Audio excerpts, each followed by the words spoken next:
वो 10 मिनट कैसे परफॉर्म करने हैं। और वो कभी कभार 10 मिनट भी नहीं है, वो स्टार्ट के 30 सेकंड में ही फैसला हो जाता है कि नहीं रखना पड़ाओ इसे। क्या वाकई में रेफरेंस हायरिंग प्रोसेस पर इम्पैक्ट डालता है ठीक या है, नहीं मेरे डालता? पास अगर दो बंदे आएंगे, एक क्वालिफाइड है और एक क्वालिफाइड नहीं है, तो definitely I choose qualified person. LinkedIn profile, social media, ये हमारे पास इस वक्त सबसे बेस्ट मार्केटिंग है अपने आप, हमारी प्रोफाइल की रेज्यूमे। और मैं कहता हूँ ना, जिसको मुझे रखना है ना, वो मैं पहली नजर में फैसला कर लेता हूँ स्टार्ट में कि मुझे रखना है, फिर रखने की वजह ढूंढी जाती है।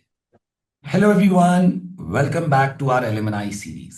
आज एलिमनाई सीरीज में जो हमारे गेस्ट हैं वो बड़े स्पेशल गेस्ट हैं, क्योंकि उनकी खास बात यह है कि ना वो मिर्चा वाला के एलिमनाई हैं, ना वो एसी से के एलिमनाई हैं, लेकिन फिर भी ये गेस्ट आप तमाम लोगों के लिए बहुत ही एसेंशियल गेस्ट हैं। यानी मैं बोलूंगा कि आज तक एलिमनाई सीरीज में जितने गेस्ट आए उन तमाम में सबसे ज्यादा रेलिवेंट गेस्ट आज हमारे साथ हैं। सर, ऐसा क्यों? क्योंकि हमारे साथ आज जो गेस्ट हैं मिस फाइजा अबीद, ये एचआर से बिलोंग करती हैं, और इनके एक्सपीरियंस के अंदर जो पाकिस्तान की बिग फोर फर्म रही है केपीएमजी, उसके अंदर भी as an HR services perform करने का एक्सपीरियंस मौजूद है। तो आपको जो आज इंसाइट मिलेगी कि एचआर आपकी सीवी में ऐसा क्या खास देखती है कि वो सीवी आउट परफॉर्म कर जाती है, क्या ऐसी गलतियां हैं जो बच्चे करते हैं, क्या एडवाइजेज हैं, ये तमाम चीजों पर आज स्पेसिफिकली बात होगी। लेकिन सबसे पहले हर सेशन के अंदर मैं हमारे गेस्ट का खास शुक्रिया अदा करता हूं कि उन्होंने अपना टाइम निकाला, क्योंकि देखिए, एज एन स्टूडेंट क्लास लेने के लिए बैठना वो आपकी ऑब्लिगेशन है, उससे आपको फायदा होता है कि मैं एज ए स्टूडेंट क्लास ले रहा हूं, मेरा पेपर पास होगा। लेकिन एट दिस लेवल जब आपका कोई बेनिफिट नहीं है, यानी सेशन में आना है, लोगों से बात करनी है, ये सिर्फ मैं कहता हूं जो यंग बच्चे हैं, जो एस्पायरिंग चार्टेड अकाउंटेंट्स हैं, उनकी हेल्प है, उनकी असिस्टेंस है कि भाई आप क्या चीजें अवॉइड करें, क्या गलतियां अवॉइड करें जो आपके कैरियर पर बैड इंपैक्ट डाल सकती हैं। ये डिस्कशन आप लोगों के लिए बहुत रेलेवेंट होती है। तो सबसे पहले फाइजा, आपका शुक्रिया, आपने सेशन को ज्वाइन किया। एंड मोस्ट इंपॉर्टेंटली आज संडे का दिन है, और कॉर्पोरेट में ज़ाहिर है ये एक ही दिन होता है जो इंसान को अपने लिए मिलता है, तो उसमें आपने टाइम निकाला, आपका शुक्रिया। और and this is a very, I would say, useful series for all the guest जो ये इवेंट्स को देख रहे हैं और इन्हें फॉलो कर रहे हैं। तो सबसे पहले मैं चाहूंगा कि फायजा थोड़ा सा अपना इंट्रोडक्शन दीजिएगा। और इनकी खास बात यह कि 13 साल का एचआर का एक्सपीरियंस है, लेकिन साथ में सीए इंटर भी है। तो फाइनेंस और एचआर दोनों का कॉम्बो आपको नजर आता है कि किस तरह से दोनों चीजें इनके करियर के अंदर बहुत ज्यादा हेल्प करती हैं। तो मैं चाहूंगा कि फाइजा थोड़ा सा अपने बैकग्राउंड के बारे में बताएं, अपनी जर्नी के बारे में बताएं, एंड देन आप तमाम गेस्ट को ये गाइड करें कि आपके पास जब लोगों की सीरीज आती हैं, प्रोफाइल्स आती हैं, तो ऐसी क्या चीजें हैं जो एक, यानी आपके सामने 100 प्रोफाइल्स हैं ट्रेनीज की, तो कौन सी खास बात है जो उस प्रोफाइल को सबसे अलग कर देती है, उस सीवी को सबसे अलग कर देती है? उसके अंदर क्या ऐसा खास होता है? कोई फॉर्मेट होता है, कोई एक्सपीरियंस होता है, कोई ऐसी खास बात? तो अपनी जर्नी, और थोड़ा सा मैं चाहूंगा कि आप आज हमारी ऑडियंस को ये बताएं कि how to make a CV जो outperforming CV, please. Okay, अस्सलाम वालेकुम everyone, I hope you all are well. मैं अपनी जर्नी यहाँ से स्टार्ट कर रही हूँ कि मुझे जैसे कि 12+ ईयर्स जो हैं वो इस फील्ड में हो चुके हैं, और काफ़ी ऑर्गेनाइजेशन मैंने काम किया है। I also work in the big four KPMG, as you know that. तो यहाँ पे मुझे जो सबसे ज़्यादा इश्यूज मैंने देखे हैं सीवीज में, खैर एचआर का काम सिर्फ रिक्रूटमेंट का नहीं है, लेकिन सवाल यहाँ पे रिक्रूटमेंट से रिलेटेड है और आप लोग के लिए रेलिवेंट भी होना चाहिए कि मुझे जो मिस्टेक्स नजर आई हैं, क्योंकि फर्म में ज्यादातर आप लोग यही सारी चीजें आइडेंटिफाई कर रहे होते हैं। तो उसमें ये होता है कि आप लोग को जॉब रिक्वायरमेंट सही से समझ में नहीं आती, पहली मिस्टेक। अच्छा, हम सीवी बना रहे हैं, हम कोई इसके अंदर ऐसे नहीं लिख रहे, हमने कोई पैसेज नहीं लिखना, हमें टू द पॉइंट बात करनी है। जैसे कि अगर मैं बात करूं ऑडिट के बारे में, तो उसकी रिक्वायरमेंट क्या क्या है, आप उसके अंदर सारे आईएफआरएस, जिसमें आपकी स्पेशलाइजेशन है कि मुझे ये आईएफआरएस के सारे क्वेश्चंस आते होंगे, ठीक है, तो आपने वो मेंशन किया। ठीक है, उसके अंदर आपने ये बताया आपकी अवेलेबिलिटी कब है, इंटर्नशिप आपने कहाँ से, कोई स्पेशल प्रोग्राम आपने, कोई वर्कशॉप, जो जो चीजें आपने अटेंड की हैं, वो मेरे लिए रेलिवेंट होगा सिलेक्ट करने के लिए कि मुझे आप, कि मतलब आपकी सीवी मेरे लिए फायदेमंद है या नहीं। दूसरा ये है कि आप लोग जो है उसको रिफ्रेश नहीं करते, फॉलो अप्स नहीं करते, आप एक सीवी बनाते हैं और उसी को सब जगह सर्कुलेट करते हैं। तो ये दूसरी मिस्टेक है आप जो मुझे नजर आती है। तीसरा ये है कि मैं उसके अंदर कंप्लीशन का वो टाइम टेन्योर नहीं लिखती, जैसे कि मैंने कहा कि सिर्फ सीए फाइनल तो है, लेकिन कितने कुछ पेपर्स पास आउट भी हुए होंगे आपके। जैसे टोटल 8 अगर आपके कोर्सेज है, तो उसमें आपने किस कौन से पास कर लिए हैं, कोई इन प्रोसेस है, वो आपका मेंशन करना जरूरी है इसके अंदर। इस तरह की चीजें हैं। और इंटरव्यू का जो है मरहला है वो भी मैं आप लोगों से डिस्कस करूंगी। ये सिलेक्ट करते वक्त मैं क्या क्या चीजें नोटिस करती अभी फाइजा, हूँ। मैं फाइजा आपकी इस बात से कंप्लीटली एग्री करूंगा कि सीवी को हर जॉब के हिसाब से कस्टमाइज करना। यानी मैं आपको खुद बताऊं, जैसे बिल्कुल। मैंने, अब तो मैं टीचिंग के एक ऐसे दौर में आ गया कि अब हम लोग अप्लाई नहीं करते, लेकिन मैं जिस जमाने में अप्लाई करता था कॉलेजेस में और सब में, तो मैं सीवी को अपडेट करता था कि भाई क्या मैं ए लेवल कॉलेज में अप्लाई कर रहा हूँ या मैं इसी से मैं अप्लाई कर रहा हूँ। क्योंकि दोनों की मार्केट टारगेट मार्केट और टारगेट ऑडियंस ही अलग है। तो बच्चे भी क्या करते हैं, एक ही सीवी एक्सटर्नल ऑडिट में भी डाल रहे हैं, इंटरनल ऑडिट में भी डाल रहे हैं, कॉर्पोरेट में भी डाल रहे हैं, और वो सीवी उस यूजर के लिए रेलेवेंट ही नहीं होती। अच्छा, एक और बहुत बड़ा मसला, जहां देखा ओपनिंग वहां अप्लाई कर, भाई वो आपके लिए फिट इन हो रही थी नहीं हो रही थी। कवर लेटर ऐड करना। अच्छा, ये जैसे मेरे वालिद साहब कभी मेरी सीवी देखते थे, वो कहते थे कि वैसे तुम किस पोजीशन के लिए अप्लाई करो, लिख दो अपने नाम के नीचे कि भाई अवेलेबल फॉर ऑडिट ट्रेनिंग, अपने नाम के साथ लिख दो, ताकि अगले को पढ़ते ही पता चले कि हाँ भाई ये इस पोजीशन के लिए और आप इस पोजीशन के लिए कस्टमाइज्ड हो। और जैसे मैं कहता हूं ना कि आप मेरी जॉब को इंपॉर्टेंस ही नहीं दे रहे अगर आप मेरे लिए अपनी सीवी को कस्टमाइज नहीं कर सकते। तो आप इंटरव्यू से रिलेटेड बात कर रहे थे कि इंटरव्यू के अंदर ऐसी क्या चीजें हैं जो बच्चा जिसका ख्याल रखे, और वो उसके उस 10 मिनट्स को बहुत ज्यादा इंपैक्ट कर देता है। यानी मैं कहता हूँ ये 10 मिनट ऐसे हैं जो कस्टमाइज हैं, आर्टिफिशियल है। इस 10 मिनट में अच्छी परफॉर्मेंस देनी है, बिल्कुल ऐसी जैसे हम गाड़ी का टेस्ट देने जाते हैं। जैसे दुबई में ड्राइविंग लाइसेंस लेना बहुत मुश्किल है, तो हमेशा कहता हूँ 10 मिनट शरीफों की तरह गाड़ी चलानी, पे बाकी जैसे चलानी हो चलाना।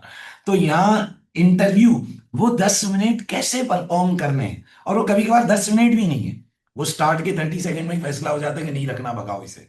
तो वो क्या है जो उस वेरी शॉर्ट स्पेल में बच्चा करे या उसे अवॉइड करे, तो उसके परफॉर्मेंस पर इंपैक्ट डालता है। पहले ये है कि चले आपकी सीवी सिलेक्ट हो गई, इंटरव्यू के लिए आप आए हैं, तो आपका जो फर्स्ट इंप्रेशन होता है, योर फर्स्ट अपीयरेंस जो है वो मैटर करती है। कि मैं दोनों की बात करूंगी कि मैंने गर्ल्स एंड बॉयज दोनों को हायर किया है।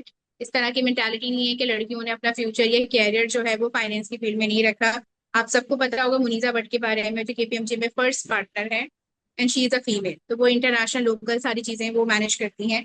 इस तरह बहुत सारे एग्जाम्पल्स हैं जो आप लोग देखेंगे कि लड़कियां लीडरशिप में तो नंबर वन है। अच्छा, फर्स्ट अपीयरेंस आपकी मैटर करती है कि आपका जैसे कि किस तरीके का अटायर। दूसरा सबसे ज्यादा होता है आपकी कम्युनिकेशन। ये वाला पॉइंट नहीं है कि मैंने सिर्फ ग्रेजुएशन कंप्लीट की है, अभी अभी मैंने रिसेंटली क्वालिफाई किया है, मैंने ये किया है, तो शायद मुझे हायर ना किया जाए। हम फ्रेश जो पास आउट होते हैं हम उसे भी हायर करते हैं, जिन्होंने बहुत नंबर ऑफ इयर्स गुजारा हो उसको भी हायर करते हैं। ऐसा नहीं है कि आपने बड़ी कंपनी में जॉब की है कभी मैं हायर करूं, मैंने उसमें भी किया है। मैंने सिर्फ बंदे की कैपेबिलिटी पे जज किया है कि ये बंदा मेरी कंपनी के लिए किस तरीके से बेस्ट सूटेड होगा। तो ये सब चीजें मैटर करती हैं। आप जब बात करें तो आप में इतना कॉन्फिडेंस हो कि जो सवाल मुझसे किया जा रहा है मुझे उसका 100% जो है वो आंसर पता है। नहीं पता, आप टू द पॉइंट बोले, घुमाए नहीं कि नहीं मुझे ये वाला इस वक्त याद नहीं आ रहा, but I know the answer. जो है कुछ आईएफआरएस इनकी ऑडियंस से सिलेक्शन हो रही होती है कि क्वेश्चन किया जाता है जो फ्रेमवर्क इनसे पूछा जा रहा होता है, तो उस पर ये होता है कि कभी कभी बंदा घबरा के गलत जवाब दे देता है। डेफिनेटली उसने पास आउट किया तो ऐसा तो नहीं हो सकता उसके मतलब कि कॉन्सेप्ट क्लियर ना। तो ये चीजें मैटर करती हैं इंटरव्यूज के टाइम पे। और आपके बैठने का तरीका, बात करने का तरीका, स्ट्रेस कैसे लेते हैं। कभी कभी कुछ ऐसे भी क्वेश्चंस किए जा रहे होते हैं कि आपसे आपके एंगरनेस को जो है वो जज किया जा रहा होता है कि वो किस तरीके से हैंडल करते हैं, क्योंकि हम क्या करते हैं गुस्से में आके सही चीज को भी हम गलत कर देते हैं। तो ये सब चीजें नोटिस की जा रही होती हैं। ये मैं बिग फोर की स्टोरी आपको बता रही हूँ, ये ईवाई में भी ऐसी है, केपीएमजी में भी ऐसी है, पीडब्ल्यूसी में भी ऐसी है। अब जैसे कि मैं एचआर के डोमेन में काम करती हूँ, तो हम सारे जो है एक दूसरे से कहीं ना कहीं अलाइन रहते ही हैं। हमें पता चलता है हमारे पास फला फर्म से एम्प्लॉयज आते हैं तो वो हमें कुछ बताते हैं, तो हर किसी के ऑर्गेनाइजेशन कल्चर जो है वो इंसान को पता चल जाता है। Agreed agreed. तो ये इंपॉर्टेंट चीजें हैं जो हर एक बंदे को, स्पेशली इंटर्न्स वाले बंदे और जो एम्प्लॉयमेंट की तरफ भी जा रहे हो, उस वाले बंदे को ये बात पता होनी चाहिए। मैं कंप्लीटली एग्री करता हूँ। मैं हमेशा बच्चों को कहता हूँ कि आपकी ड्रेसिंग, आपका रूम में एंटर होना डिसीजन चेंज कर देता है। और मैं कहता हूँ ना, जिसको मुझे रखना है ना, वो मैं पहली नजर में फैसला कर लेता हूँ स्टार्ट में कि मुझे रखना है, फिर रखने की वजह ढूंढी जाती है। और जिसे भगाना है तो फिर उसको भगाने की वजह ढूंढी जाती है, उससे जानबूझ के ऐसा सवाल होगा कि अब ये जाए। तो अक्सर हाँ, ऐसा है। मैं आपको एक एक्सपीरियंस बताऊं। एक बार क्या हुआ कि हमने एक बच्चे को रेफर किया। तो बच्चा गया, वो बाइक की जैकेट पहन कर गया और वो इंटरव्यू रूम में ऐसे चला गया। तो जिसको हमने रेफर किया था उसने पलट के बोला, उसने ये नहीं बोला आपने क्या बंदा रेफर किया था, उसने कहा आपने क्या चीज रेफर करी थी। बोला यार आपने क्या, बोला आप बंदे को ट्रेन तो करें। तो आप जब इवन भाई आप बाइक में जाते हैं कोई प्रॉब्लम नहीं है, लेकिन आप इंटरव्यू से आधा घंटा तो पहले आप अपने आप हाँ, बिल्कुल टाइम मैनेज। कपड़े सही करें, परफ्यूम लगाएं, और आप जब रूम में एंटर हो तो मिलने वाले को आपसे खुशी महसूस हो कि हाँ भाई एक बहुत पोलाइट और वेलकमिंग और अच्छा बंदा है। तो मैं कंप्लीटली एग्री करूंगा। शायद मैं जब एम्प्लॉयर की टेबल पे बैठता हूं तो मेरे लिए टेक्निकल कॉम्पिटेंस फर्स्ट प्रायोरिटी नहीं होती। मैं हमेशा मानता हूं टेक्निकल कॉम्पिटेंस सिखाई जा सकती है, बट किसी की पर्सनैलिटी बदलना ये बड़ा मुश्किल अमल है। कि अगर उसकी कम्युनिकेशन खराब है, ड्रेसिंग खराब है, तो आई कंप्लीटली एग्री जो आपने बात करी कि ड्रेसिंग, कम्युनिकेशन, ये सारी चीज। और मैं इधर एक और चीज बहुत इंपॉर्टेंट ऐड करूंगा। मैं हमेशा बच्चों को कहता हूँ कि जिस इदारे में इंटरव्यू देने जा रहे हो उसकी रिसर्च करके जाओ कि वो इदारा क्या है, ताकि आप रेलेवेंट बात तो करो। तो these are very important thing, और मैं कंप्लीटली एग्री करूंगा। आपने यहाँ एक बात अभी बोली कि फीमेल्स के लिए भी अकाउंटिंग के अंदर एक बड़ा करियर है। अच्छा, इत्तेफाक ऐसा हुआ, मैंने एलिमनाई सीरीज में जितने भी इंटरव्यू लिए सब में सारे मेल थे। तो एक फीमेल स्टूडेंट का मुझे मैसेज आया कि सर क्या फीमेल स्टूडेंट्स के लिए इधर करियर नहीं है अकाउंटिंग एंड फाइनेंस में। तो मैं चाहता हूँ कि आप इस पर जरूर बात करें कि क्योंकि आपका एक एक्सपीरियंस केपीएमजी के अलावा करंटली भी आप एक टेक्नोसिस कंपनी में एंगेज हैं, फिर आपने कहा आप दुबई की कंपनी के लिए भी हायरिंग कर रहे होते हैं। तो आपके ख्याल में फीमेल्स का क्या कैरियर है फाइनेंस एंड अकाउंटिंग में, इस पे जरूर बताइएगा। फीमेल्स का अब मैं आपको करंट बताती हूँ कि मेरा एक्सपीरियंस फीमेल्स के साथ बहुत अच्छा रहा है। मैंने हमेशा जैसे उनको एक प्रॉपर कैरियर गाइड किया है। अब मैंने नो डाउट कि कुछ इश्यूज हैं जो आपके मैरिटल इश्यूज आते हैं, आगे भी इश्यूज आते हैं, लेकिन नाउ प्रॉपरली लॉस हमारे पास गिवन है कि आपको जैसे इतनी रिलैक्सेशन मिल जाती है, आपको परस्यू करने का एक प्रॉपर टाइम दे दिया जाता है। कि जैसे कि कुछ होते हैं कि शादी की वजह से जैसे एक महीने का उनको मतलब लीव दे दी, फिर उसके बाद कंटिन्यू वो कर लेते हैं किसी ना किसी तरीके से। मोटिवेशन ये है कि मेरे पास जितने भी इम्प्लॉयज अगर मैं हायर कर रही होती हूँ, 50 इम्प्लॉयज में से मेरे पास 20 जो होती है वो फीमेल्स होती है। मैं रेशियो जैसे रफली रेशियो आपको बता रही हूँ, और जो मैं फर्म में भी थी वहां पे भी लड़कियों का जो रेशियो था वो भी मैक्सिमम था। ये वाला इशू नहीं है कि लड़कियां आगे परस्यू नहीं कर सकती।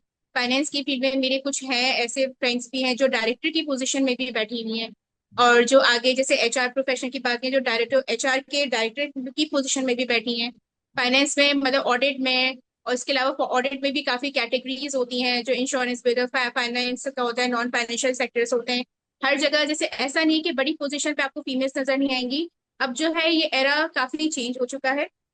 तो यहाँ पे जेंडर इक्वालिटी काफी अच्छी तरीके से देखी जाती है, स्पेशली इन पाकिस्तान डेफिनेटली। और अगर मीना रीजन की बात करें तो वहां पे भी तो आपको बड़े पार्टनर्स के लेवल पे बड़ी बड़ी पोजीशन के मैनेजर्स की पोजीशन में आपको फीमेल्स नजर आएंगी। अगर 5 मैनेजर्स हैं तो 5 में से 1 तो फीमेल आपको नजर आएगी हर सेक्टर में। एक बड़ा ऐसा नहीं कि इंपॉर्टेंट, फीमेल्स के लिए लिमिटेड है। नहीं नहीं, मैं तो हमेशा कहता हूं कि शायद फीमेल्स के लिए मार्केट ज्यादा ओपन है, ज्यादा ब्रॉड है। और खास तौर पे जब मैं यहाँ यूएई में देखता हूँ, यहाँ तो बहुत ब्रॉड और बहुत ओपन मार्केट है। एक बड़ा इंपॉर्टेंट सवाल जो आज के दौर में बड़ा ऑन गोइंग है, क्योंकि आज एक बड़ी, जिसे मैं बोलूंगा एक सोच डेवलप हो गई है कि भाई स्ट्रक्चर्ड लर्निंग की वैल्यू नहीं है, स्कूल कॉलेज यूनिवर्सिटीज की कोई वैल्यू नहीं है। शॉर्ट कोर्स करें और काम पर लग जाएं, ज़ाहिर है शॉर्ट स्किल्स कोर्सेज की अपनी एक वैल्यू है। लेकिन मैं हमेशा स्ट्रक्चर्ड लर्निंग को हमेशा सपोर्ट करता हूँ। इसलिए नहीं, कैसे भी आपको कमाने में हेल्प करता है, इसलिए कि आपकी शऊर को और आपकी तरबियत में बहुत बड़ा रोल प्ले करता है और आपके थॉट प्रोसेस को अपग्रेड करता है। और एडिशनली आजकल थोड़ी सारी ग्लोबल इकोनॉमिक सिचुएशन भी इसी की, जॉब मार्केट सेचुरेटेड है। तो आपका इस पर क्या ओपिनियन है, क्या वाकई में जॉब मार्केट सेचुरेटेड है, या बच्चे बहुत ज्यादा परफेक्ट मोमेंट का इंतजार करने लगे लाइफ में?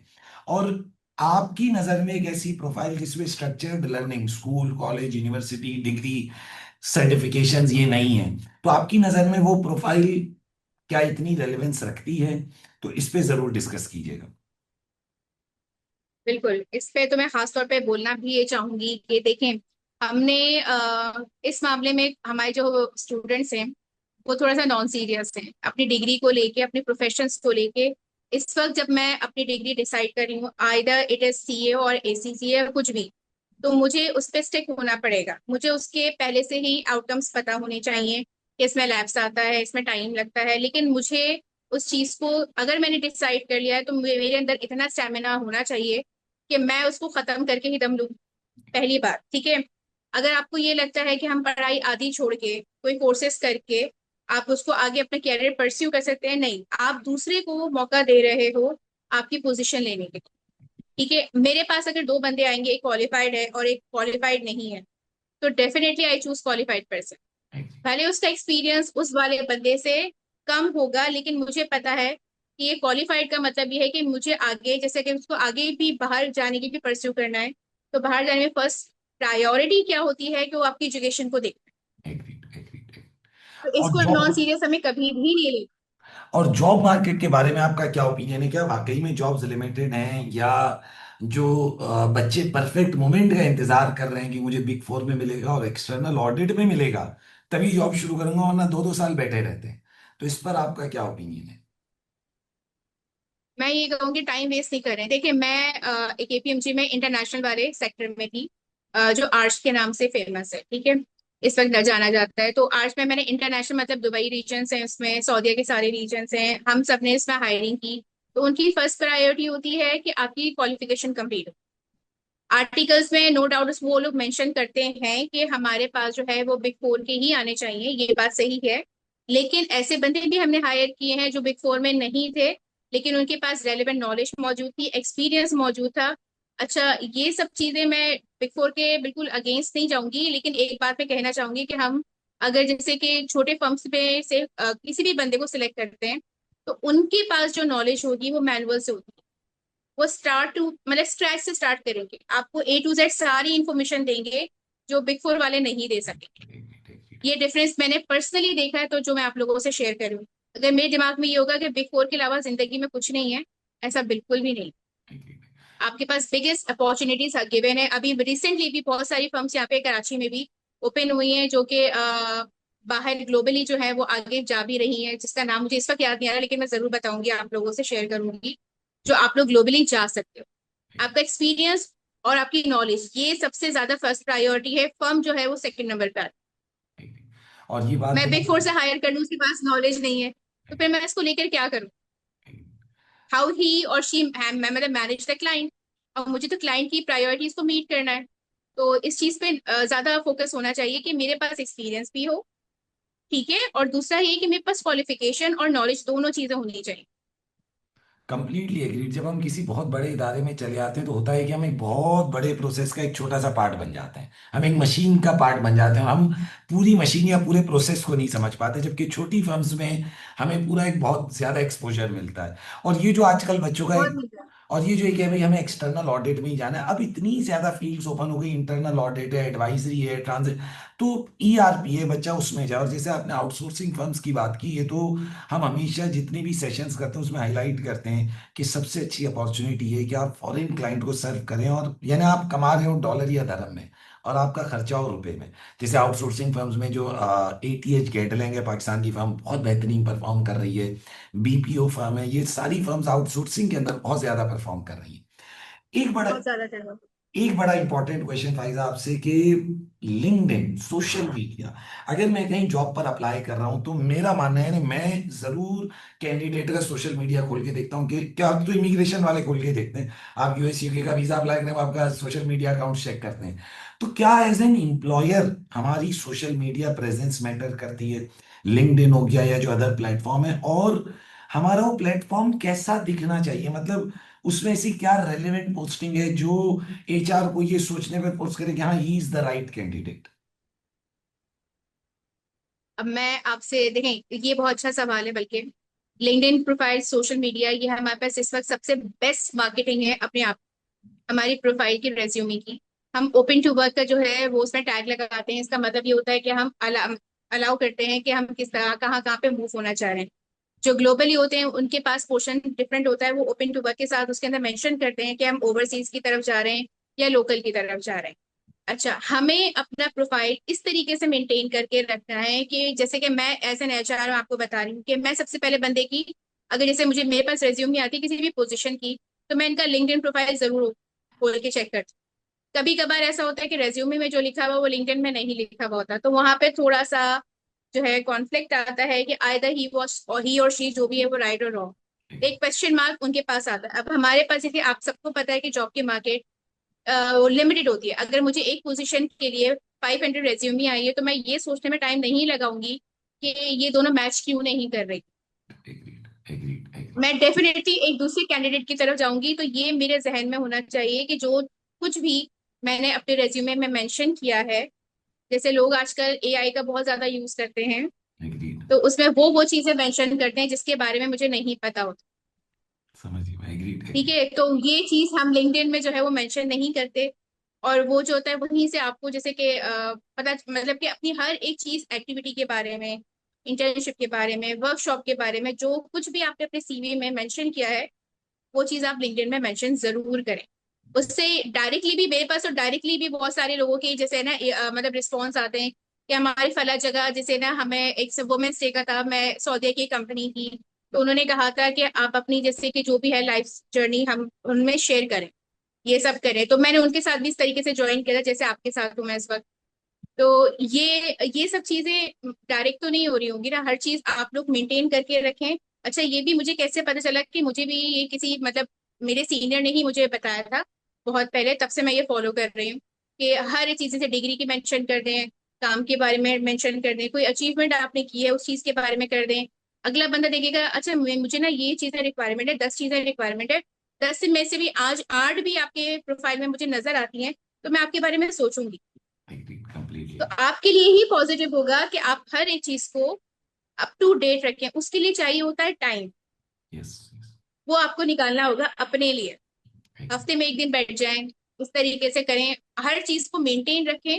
वो आपके लिए आगे की लर्निंग के लिए कहाँ कहाँ से अल्लाह रास्ता बनाने वाला होता है, तो आपको पता भी नहीं चलेगा कहाँ से आपको कौन अप्रोच करे। कंप्लीटली। मैंने हमेशा, मैं एक बार भी रिसेंटली हम लोग इस्लामाबाद में स्टूडेंट मीटअप था, तो मैंने उसमें एक बात बोली कि हम कहीं खाना खाने जाते हैं तो हम उस रेस्टोरेंट का पेज खोल के देखते हैं। अब वो रेस्टोरेंट का पेज पर आपको तस्वीरें नजर आए मोबाइल की, तो आपको रेस्टोरेंट तो नहीं लगेगा। तो ऐसे ही जब आप एज एन अकाउंटिंग प्रोफेशनल हो तो आपकी लिंक्डइन अकाउंटिंग को दिखा रही हो। अब आपकी लिंक्डइन पे आपकी शादी की तस्वीरें लगी हुई हैं या आपकी सालगिरह की तस्वीरें लगी हुई हैं, तो वो शो नहीं कर रहा कि आप एक अकाउंटेंट हो, आपकी प्रोफेशनल प्रोफाइल है, प्रोफेशनल प्रेजेंस है। तो उसमें मैं हमेशा बच्चों को कहता हूँ कि अपनी अचीवमेंट्स लिखें, अपने ब्लॉग्स लिखें, और आप नेटवर्किंग पर तवज्जो दें। ये बड़ी इंपॉर्टेंट बात है। और मैं इसमें हमेशा, मैं एक चीज आपसे इसमें पूछूंगा भी, क्या वाकई में लाइफ में रेफरेंस मैटर करता है? अच्छा, मेरा अपना मानना है कि लाइफ में रेफरेंस बहुत मैटर करता है। जैसे मैं इसमें हमेशा एक बच्चों को एक बात कहता हूँ कि खुदा ने किसी को दौलत दी है, किसी को मिसाल के तौर पर हुस्न दिया है, किसी को बहुत तेज दिमाग दिया है, इसी तरह किसी को रेफरेंस दी है। तो जैसे दौलत वाला अपना पैसा यूज करता है, ऐसे रेफरेंस वाला अपना रेफरेंस यूज करेगा।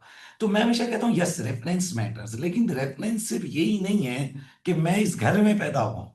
रेफरेंस ये भी है कि जब मैं लोगों से मिलूं तो मैं नेटवर्किंग करूं, मैं अपने बारे में बताऊं लोगों को, ताकि कल की जैसे मुझसे कोई पूछे यार वैसे सर एक जगह ओपनिंग है, आपके यहाँ कोई बंदा है, तो फौरन मेरे दिमाग में हाँ यार ये एक बंदा मुझसे मिला था और इसने मुझे अपनी सीवी दी थी and he is a good guy, और उसने मुझसे डिस्कशन करी थी। तो मैं हमेशा कहता हूँ यस, रेफरेंस मैटर करता है, लेकिन रेफरेंस आप भी बनो, आप अपनी नेटवर्किंग पर काम करें। तो आपका इस पर क्या ओपिनियन है कि क्या वाकई में रेफरेंस हायरिंग प्रोसेस पर इम्पैक्ट डालता है या नहीं डालता? इस पे मेरा जो आंसर है थोड़ा सा ये है कि मैं हाँ भी बोलूंगी और ना भी बोलूंगी। अब ये जैसे अब हमारे सीए और एसीसी के स्टूडेंट्स, उनको ये पता है कि अब किसी भी बिग फोर में बिना जो है रेफरेंस के हम नहीं जा सकते। तो उस पे मैं अपनी एग्जांपल जरूर कोट करना चाहूंगी कि मैं बिना किसी रेफरेंस के वहां पे गई हूँ, और मैं सिंगल पर्सन थी जो सारे जो है फंक्शंस वगैरह देख रही थी। तो मैं जब सेलेक्ट हो सकती हूँ तो मुझे लगता है कि बाकी लोग भी अगर ये उम्मीद रखें कि हाँ हम अपने बेस पे जा सकते हैं तो वो भी जा सकते हैं। दूसरा ये कि वो आपकी बात बिल्कुल सही है कि रेफरेंस पे ये होता है कि जैसे मैं भी बैठी हुई होती हूँ, मुझे बहुत सारे लोग कहते हैं उस बंदे के उस बंदे के उस बंदे के, मेरे पास इस तरीके से रेफरेंसेस होते हैं। लेकिन पहली बात ये है कि हम अपनी कंपनी के साथ लॉयल होते हैं। मैं उसकी सीवी जरूर देखूंगी, अगर वो मेरे लिए वर्दी होगा कि हाँ ये कंपनी को वैल्यू एडेड पोजीशन या कुछ भी प्रोवाइड कर रहा है तो मैं उसको कंसिडर करूंगी, नहीं तो होल्ड पे रखूंगी। हाँ, दूसरे रेफरेंसेस की बात करें जो बड़े पोजीशन से आ रहे होते हैं, तो उनकी बात डेफिनेटली, हाँ ये बात सच है कि ये होता है। लेकिन रेफरेंस आपकी काबिलियत को बाईपास नहीं कर सकती। आपके पास बहुत बड़ा रेफरेंस हो, लेकिन अगर आप काबिल बिल्कुल। नहीं हो तो आप हायरिंग में फंस जाओगे, नहीं तो हायर मैं होने क्या के बाद करूँ फंस उसको जाओगे। रख कर? Yes, yes. वो उसके बाद मैं लेटर क्या ऑन वो करूंगी मैं परफॉर्म ही नहीं कर वहां? सकेगा। लेकिन वो चले नेटवर्क। जाते हैं, हाँ चले जाते हैं। अच्छा, ये मैं जरूर शेयर करूंगी फर्म्स की एक्सपीरियंस, ताकि बच्चों को थोड़ा सा आइडिया हो जाए कि जैसे उनके दिमाग में होता है कि फला फला मेरा जो दोस्त है, कोलीग है, उसके पास रेफरेंस है, तो वो वहां चला जाएगा, वहां चला जाएगा, वो जरूर चला जाएगा। लेकिन वो वहां पे रिटेन कब तक रहता है, ये सबसे बड़ा सवाल है। Yes yes yes. आप उसको रख लीजिए, ठीक है।